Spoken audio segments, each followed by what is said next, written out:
வணக்கம். த்ரிஷா ஐயங்கார்ஸ் கிச்சன்.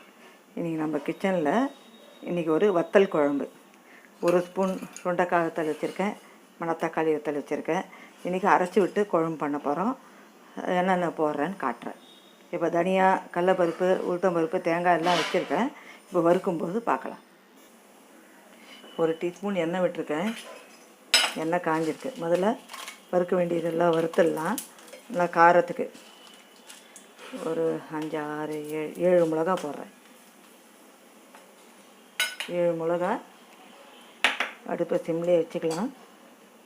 என்ன ஒரு ஸ்பூன் என்ன, ஒரு டேபிள் ஸ்பூன் தனியா, ஒரு டீஸ்பூன் கடலைப்பருப்பு, அரை டீஸ்பூன் உளுந்து,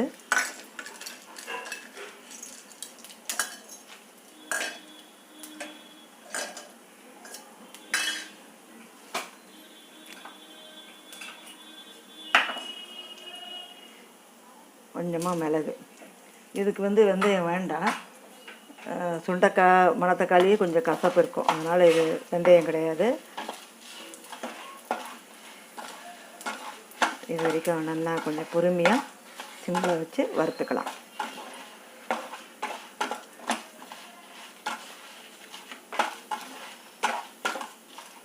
இங்கே ஒரு கடாய் போட்டிருக்கேன்.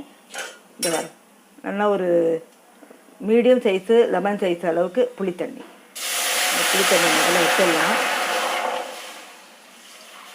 கொஞ்சம் தண்ணியாக கரைச்சி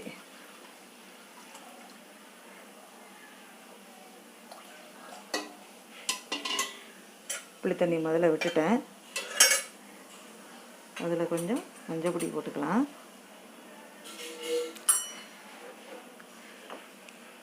இந்த வத்தலெல்லாம் உப்பு இருக்குது, அதனால் நான் இங்கே பாருங்கள், ஒரு அரை டீஸ்பூன் தான் போடுறேன் உப்பு. இதுக்கு முதல்ல கொதிக்கட்டும்.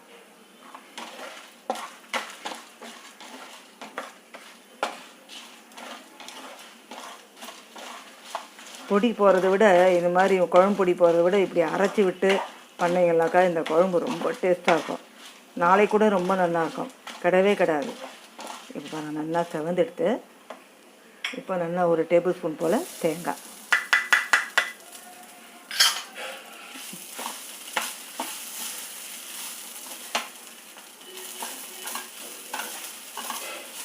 அடுப்பு மாதிரி சிம்மில் வச்சு இந்த மாதிரியே வறுத்தோம்னாக்கா எதுவுமே தீயாது, கரெக்டாக பதமாக வறுபடும்.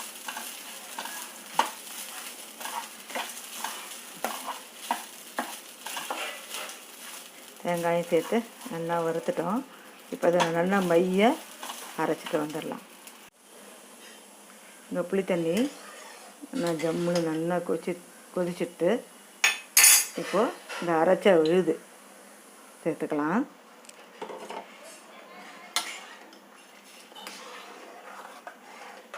சேர்ந்து இன்னும் ஒரு 2 நிமிஷம் கொதிக்கட்டும்.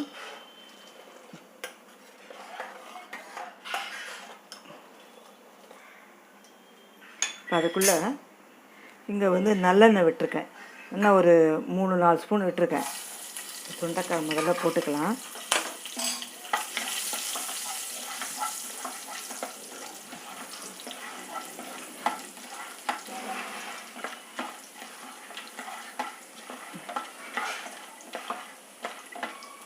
இது விழுதெல்லாம் கொட்டிட்டு கொஞ்சம் அடுப்பை சிம்மில் வச்சிடலாம். இப்போ டேஸ்ட்டு இப்போ பார்க்க முடியாது, ஏன்னா இந்த சுண்டைக்காயில் மணத்தக்காளி வத்தல் எல்லாம் உப்பு இருக்கும். அதனால் அதெல்லாம் போட்டுட்டு தான் கடைசியில் தான் உப்பு பார்த்து அட்ஜஸ்ட் பண்ணிக்கணும். உப்புக்கு வேணும்னா போட்டுக்கணும், வேண்டாம்னா விட்டுடலாம். இது கொஞ்சம் சவக்க வறுத்துக்கலாம். கொஞ்சம் சுண்டைக்காய் நல்லா வறுபட்ட அப்புறம் மணத்தக்காளி வத்தல் போட்டுக்கலாம்.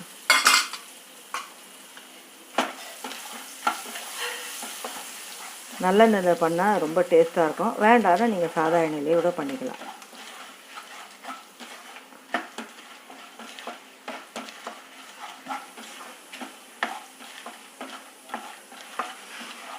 பாருங்க, நல்லா இது மாதிரி புரிஞ்சுட்டு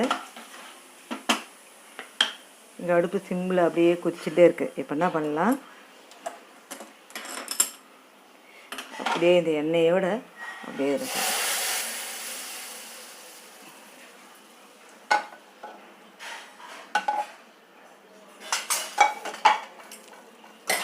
இப்போ அது அப்படியே சிம்லேயே கொதிக்கட்டும், பெருசு வேண்டாம். இப்போ பாருங்கள், இது பாருங்கள், இந்த ஓரத்துலலாம் அப்படியே கிட்ட காட்டுற மாதிரி அப்படியே எண்ணெய் பிரிஞ்சிட்டு வருது. இதுதான் கரெக்டான பக்குவம். இந்த அளவுக்கு இருந்தால் தான் பருப்பு சாதத்தோட வச்சு, இல்லைனா அது அப்படியே வெறும் சாதத்தில் கலந்து சாப்பிட்றதுக்கு சூப்பராக இருக்கும். இப்போ ஒரு ஸ்பூன் இது நல்லெண்ணெய் தான் விட்டுருக்கேன். நல்லெண்ணெயில் கொஞ்சமாக கடுகு,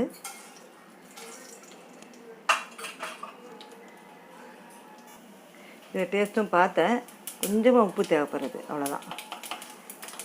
போட்டுறேன். கடுகு பொரிகிறது. நல்லா ஒரு கைப்பிடி போல் கருவேப்பிலை. கேஸை ஆஃப் பண்ணிடுறேன். கொஞ்சோண்டு பெருங்காயம், ஒரு சிட்டிக்கை போல் பெருங்காயம்.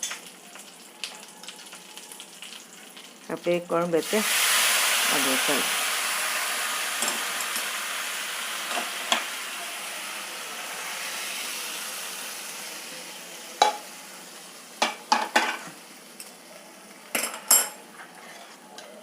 அவ்வளோதான், மணத்தக்காளி சுண்டைக்காய் வத்தல் குழம்பு ஜம்முன்னு ரெடி ஆகிட்டு. அடுத்து என்ன பண்ண போகிறோன்னா, கொத்தவரங்காய் தேங்காய் போட்டு கறி, அப்புறம் வேப்பம்பு ரசம், அப்புறம் உருளைக்கிழங்கும் இங்கே வெண்டைக்காவும் வதக்கின்னு இருக்கேன். வெண்டைக்காவும் போட்டு ஒரு காரக்கறி, கொஞ்சம் ஒரே ஸ்பூன் எண்ணெய் விட்டு லேசாக ஒரே சிட்டிக்கை இந்த வெண்டைக்காய்க்கு மட்டும் உப்பு போட்டு இது மாதிரி வதக்கிட்டேன். அப்போ தான் அந்த பிசு பிசுப்பு தன்மையெல்லாம் ஒன்றும் இருக்காது. இப்போ இதை ஒரு பவுலில் மாற்றிடலாம். வெண்டைக்காய் எடுத்துட்டேன், இதில் ஒரு ஸ்பூன் எண்ணெய் விட்டுருக்கேன். இதுலேயே இந்த உருளைக்கிழங்கெல்லாம் நம்ம வதக்கி வெண்டைக்காயும் சேர்த்து வதக்கி நம்ம கறி பண்ணிடலாம். இது எண்ணெய் காயட்டும். வேப்பம்பு ரசத்துக்கு இந்த கல்சட்டியில் ஒரு சின்ன எலுமிச்சை சைஸ் அளவுக்கு நான் கொஞ்சமாக தான் பண்ணுறேன், அதனால் இந்த புளி தண்ணி கொஞ்சமாக இந்த கல்சட்டியில் விட்டுக்கிறேன். நான் இன்றைக்கி ஒரு ஒரு ஒரு 1.5 தக்காளி போட்டுட்டு பண்ண போகிறேன். தக்காளி போட்டு தான் பண்ண போகிறேன். இந்த தக்காளி போட்டுக்கலாம், கொஞ்சமாக தான் போடுறேன்.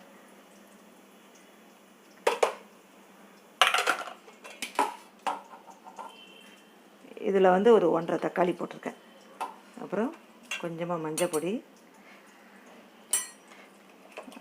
கொஞ்சமாக பெருங்காய பொடி,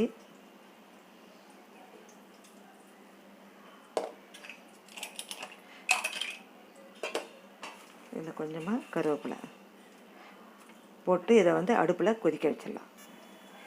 கல்சட்டி வச்சுட்டேன். இங்கே ரசத்துக்கு நம்ம வறுத்து அரைச்சி போட போகிறோம் பொடி. அதனால் இங்கே எண்ணெய் காயட்டும். அதுக்குள்ளே இங்கே நம்ம உருளைக்கிழங்குக்கு தாளித்து கொட்டிடலாம். கொஞ்சமாக கடுகு பொடிகிறது கூடவே கொஞ்சம் உளுந்து, கடுகு உளுந்து மட்டும் போகிறோம். வேணும்னா கடலைப்பருப்பு சேர்த்துக்கலாம், வேண்டாம்னா விட்டுடலாம்.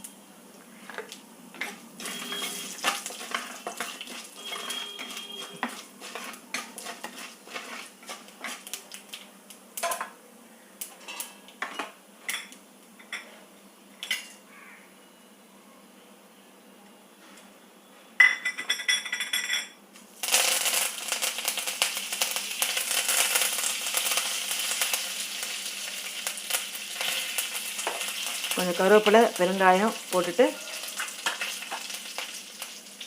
கொஞ்சமாக இந்த அப்படியே தோலாக கட் பண்ணி வச்சுருக்கேன் உருளைக்கிழங்கு போட்டுக்கலாம்.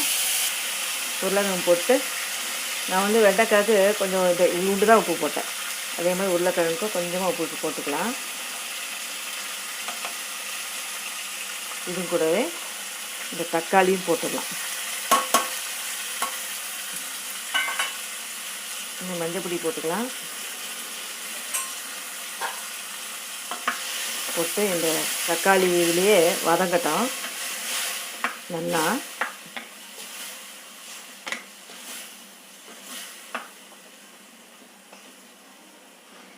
நல்லா வதங்கட்டும். இங்கே ரசத்துக்கு அரைச்சிக்கலாம். நம்ம பொடி அரைக்க போகிறோம். ரசத்துக்கு வந்து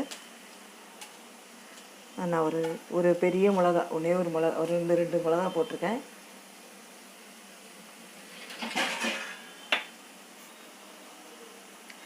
ஒரு 8 டேபிள் ஸ்பூன் தனியா,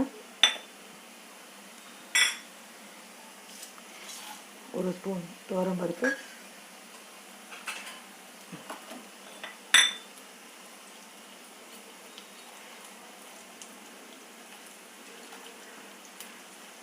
ஒரு டீஸ்பூன் மிளகு,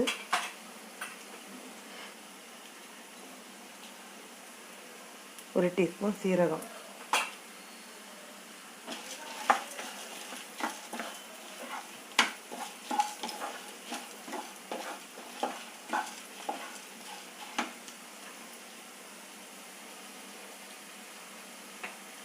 இதுலேயே கொஞ்சமாக கருவேப்பிலை.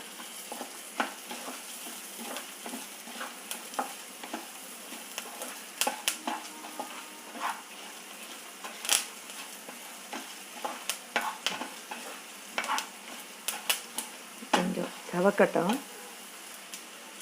பாருங்கள், நல்லா செவந்துட்டு இதை எடுத்து பவுடராக அரைச்சிட்டு வந்துடலாம். எண்ணெயில் நல்லா வதக்கி விட்டுட்டோம். கொஞ்சம் தண்ணி லேசாக, அவ்வளோதான். இந்த காய் வேகணும், அதுக்காக இது அப்படியே வேகட்டும்.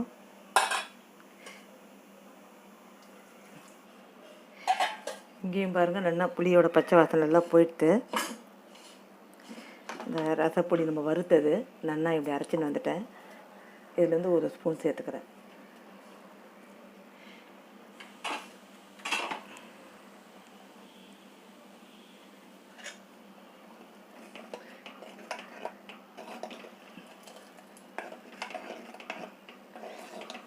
இப்போ உப்பு சேர்த்துக்கலாம்.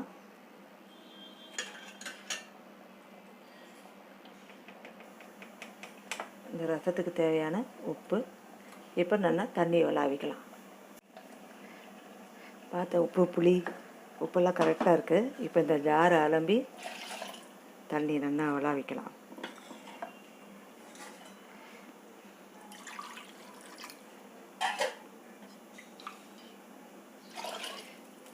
அவ்வளோதான். இது அப்படியே நுரைச்சி வரட்டும். அப்புறம் நம்ம வந்து வேப்பம்பூ வறுத்து போட வேண்டியதான். இங்கே கொத்தரங்காய் தாளிச்சிடலாம்.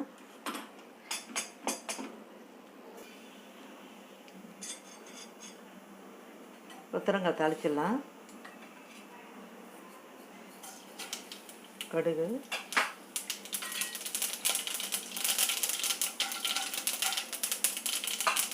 கடுகு உளுந்து மட்டும்தான் போடுறேன்.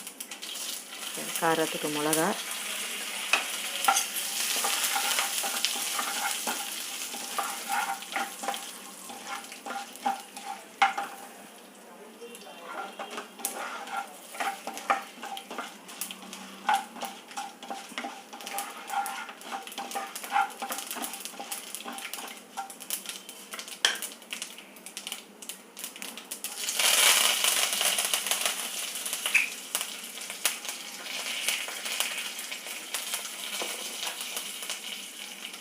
கருவேப்பிலை, அப்புறம் வந்து பெருங்காயம் போட்டு இந்த கொத்தரங்காய் போட்டுடலாம். கொஞ்சம் மஞ்சள் பொடி,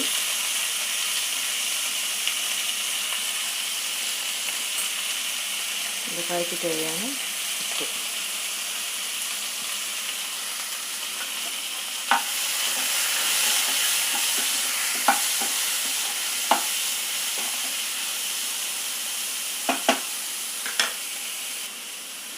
இப்போ அந்த காய் மூழ்கிற அளவுக்கு தண்ணி விட்டுடலாம். இது நல்லா வேகட்டும். கொத்தரங்காய் நல்லா வேகட்டும். அப்புறம் தேங்காய் போட்டு இறக்கிக்கலாம். இங்கே பாருங்கள், நல்லா நுரைச்சிட்டு வருது. நுரைச்சிட்டு வர சமயத்தில் கொஞ்சம் நெய்யில் கடுகு, அப்புறம் வந்து கொஞ்சம் கருவேப்பிலை போட்டுக்கலாம். அப்புறம் இன்னும் கொஞ்சம் நெய் விட்டு வேப்பம்பூ வதக்கி கொட்ட வேண்டியதான். அது நுரைக்கட்டும். அதுக்கடுத்து இங்கே இது நல்லா காயெல்லாம் வெந்திருக்கும், உடையுது. நான் இன்றைக்கி சாம்பார் பொடி போட போகிறேன்.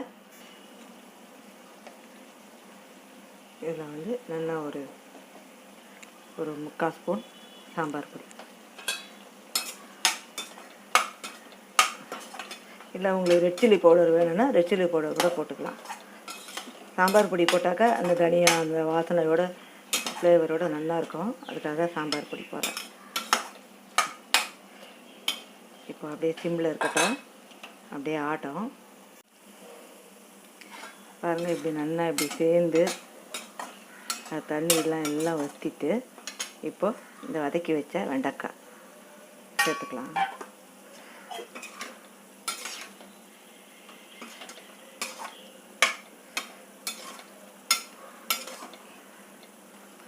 ஒரு 2 நிமிஷம் அப்படியே இருக்கட்டும்.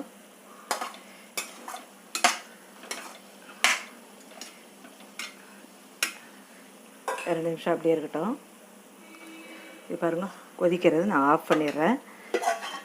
இந்த அடுப்பு காலி ஆச்சுன்னா நம்ம வந்து இதை வந்து வேப்பம்பூவும் தாளித்து கொட்டிக்கலாம்.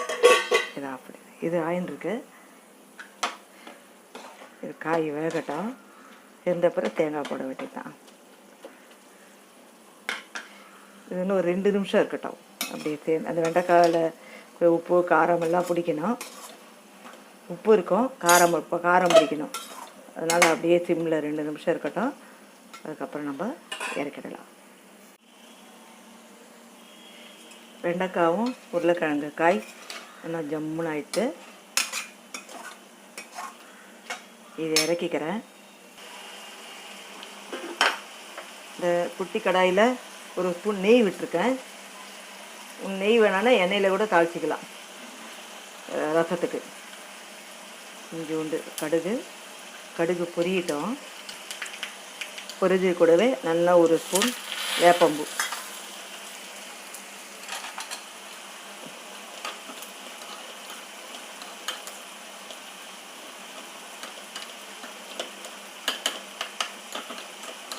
சிம்மில் வச்சு நல்லா இந்த மாதிரி வறுத்துக்கலாம். கொஞ்சம் நேரம் மாறணும், அந்த அளவுக்கு வறுக்கணும். இப்போ பாருங்கள், நல்லா நேரம் மாறிட்டு ஆஃப் பண்ணிடுறேன். இதுக்கு வந்து கொத்தமல்லிலாம் நான்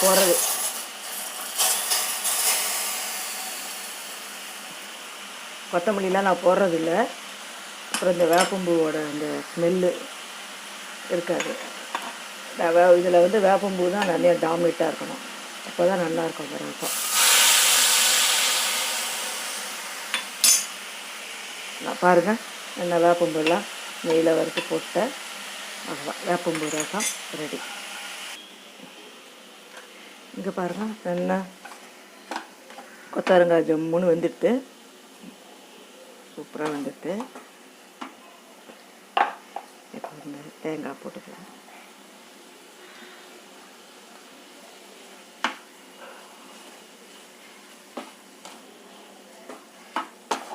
அவ்வளோதான். தேங்காய் போட்டுட்டு ரொம்ப நேரம் வைக்க வேணாம்.